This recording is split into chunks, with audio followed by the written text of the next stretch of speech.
Diane West from Corona Del Mar, California.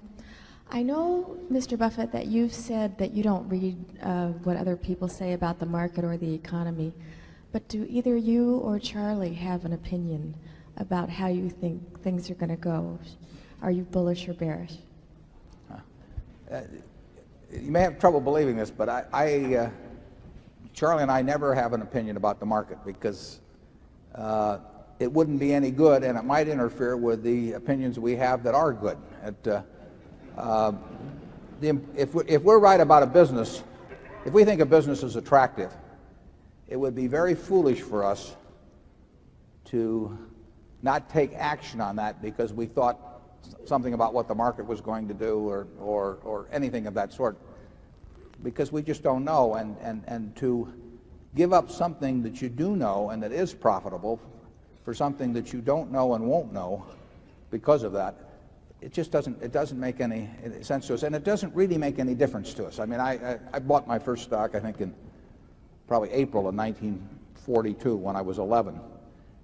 And since then, I mean, actually, World War II didn't look so good at that time. I mean, the prospects, they really didn't. I mean, we were not doing well in the Pacific, and I'm not sure I calculated that into my purchase of my 3 shares.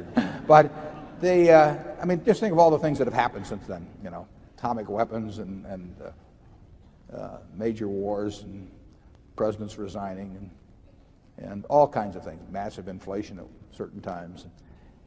To give up what you're doing well because of guesses about what's going to happen in some macro way just doesn't make any sense to us. The best thing that can happen from Berkshire's standpoint, we don't wish this on anybody, but over time, is to have markets that go down a tremendous amount. I mean, we are going to be buyers of things over time. Now, if you're going to be buyers of groceries over time, you like grocery prices to go down. If you're going to be buying cars over time, you like car prices to go down. We buy businesses. We buy pieces of businesses, stocks. And we're going to be much better off if we can buy those things at an attractive price than if we can't. So we don't have any fear at all. I mean, what we fear is an irrational bull market that's sustained for some long period of time. You, as shareholders of Berkshire, unless you own your shares on borrowed money or are going to sell them in a very short period of time, are better off if stocks get cheaper, because it means that we can be doing more intelligent things on your behalf than would be the case otherwise.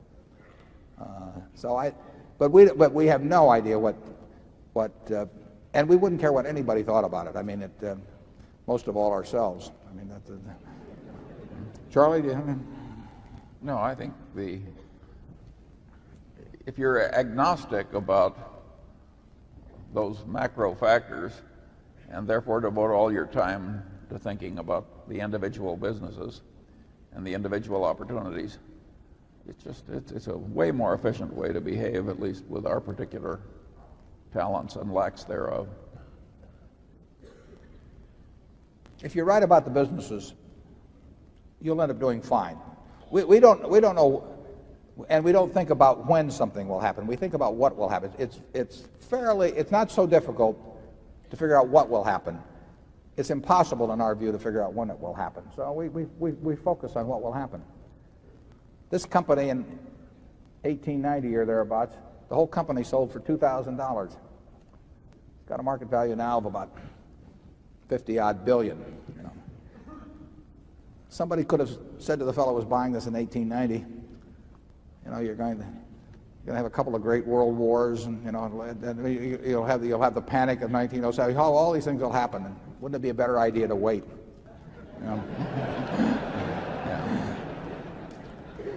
We can't afford that mistake, basically. Yeah. Zone 3.